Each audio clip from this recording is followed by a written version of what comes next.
اللہ رب العزت ارشاد فرماتے ہیں وَإِن كُنتُم مَرْضَىٰ أَوْ عَلَىٰ سَفَرٍ أَوْ جَاءَ أَحَدٌ مِّنكُم مِّنَ الْغَائِطِ أَوْ لَامَسْتُمُ النِّسَاءَ، یہ سب سے پہلی آسانی ہے کہ جو اللہ رب العزت نے اصل حکم سے ہٹا کے آسانی کر کے سفر کی حالت میں جو آسانی دی ہے.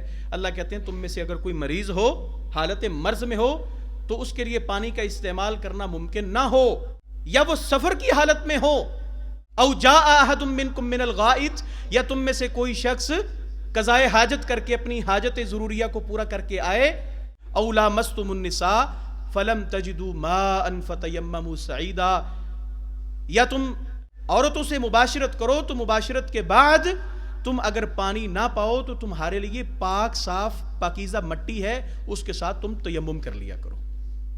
یہ سب سے پہلی آسانی ہے.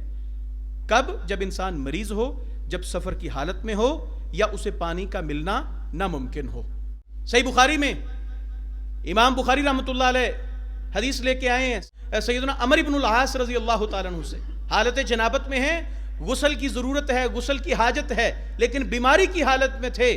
غسل کرنے کی بجائے اپنی اس جنابت کی حالت میں تیمم فرما کے نماز کی ادائیگی کی، اور رسول اللہ صلی اللہ علیہ وسلم کو یہ بات پہنچی تو آپ نے اس کے اوپر کوئی قدغن نہیں لگائی، منع نہیں کیا. گویا کہ نبی اکرم صلی اللہ علیہ وسلم نے اس بات کی اجازت دے دی کہ آپ علیہ السلام کے سامنے یہ کام ہوا اور آپ نے منع نہیں کیا. یہ اجازت ہوئی کہ اگر کوئی شخص پانی استعمال کرنے کی حالت میں نہیں ہے تو وہ تیمم کر سکتا ہے. سنن ابی داود میں امام ابی داود نے اس کو ذکر کیا کتاب الطہارہ میں.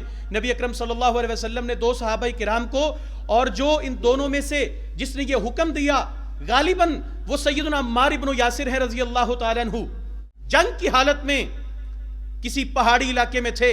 پہاڑی علاقوں میں پانی بھی ٹھنڈا ہوتا ہے اور سرد راتیں ہوتی ہیں. رات کے وقت میں اس صحابی رسول رضی اللہ عنہ وارضا اس کے اوپر غسل جنابت ہوا تو صبح ہوئی تو سیدنا عمار بن یاسر رضی اللہ عنہ نے اسے کہا کہ تم غسل جنابت ہی کرو گے. حالانکہ وہ حالت جنگ میں تھے کہ اس کے سر کے اوپر زخم آ گیا تھا، اور زخم ایسا گہرا تھا کہ اگر وہ غسل کرتا تو اس کی جان جانے کا خدشہ تھا. تو وہی ہوا جس کا ڈر تھا. اس نے غسل جنابت کیا تو اس کی موت واقع ہو گئی. نبی اکرم صلی اللہ علیہ وسلم کو پتہ چلا تو آپ نے فرمایا عمار تم نے اسے مروانا پسند کیا ہے، حالانکہ تمہارے لیے اللہ نے آسانیاں رکھی. ایک شخص پانی کو استعمال نہیں کر سکتا ہے حالت مرض میں تو وہ وضو نہیں کرے، اور اگر غسل بھی اس کے اوپر واجب ہے تو بھی اس کا کفارہ، تو بھی اس کی ادائیگی وہ تیمم کے ساتھ ہوگی. لیکن ایک بات مد نظر رہے، ہم ظہر کے وضو کے ساتھ عصر کی نماز ادا کر سکتے ہیں، مغرب تک وضو قائم ہے تو مغرب پڑھ سکتے ہیں، عشاء تک وضو لے جاتے ہیں تو عشاء تک ایک وضو سے آپ 2 3 4 نمازوں کی ادائیگی کر سکتے ہیں. مگر ایک تیمم کے ساتھ جو نماز ہوگی وہ ایک ہی نماز کی ادائیگی ہوگی.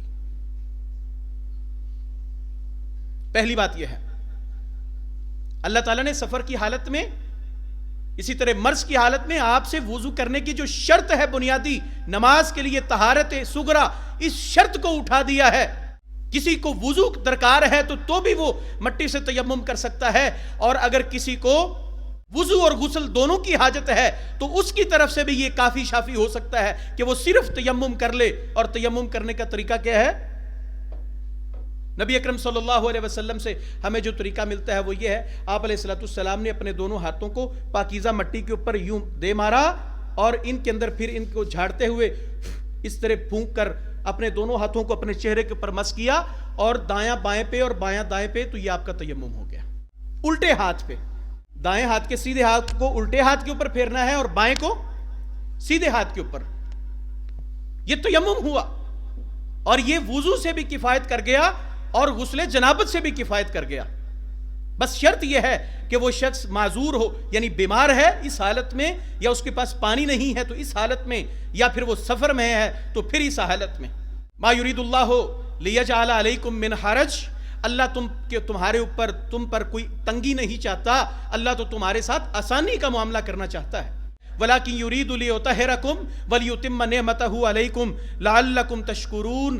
اللہ تو اپنی نعمتوں کو تم پر مکمل کر کے، وہ نعمتیں ایسی ہیں کہ پہلے نبیوں میں سے کسی نبی کی امت کو تیمم کرنے کا یہ جواز نہیں ملا اللہ نے ہمیں مشقت سے بچاتے ہوئے اپنی نعمت کو ہمارے اوپر یہ کیا کہ اگر کوئی شخص غسل سے وضو سے معذور ہے، غسل کر نہیں سکتا، پانی کا استعمال اس کے لیے ممکن نہیں ہے، خطرناک ہے، تو وہ تیمم کر کے اپنے اس وقت کو گزار سکتا ہے۔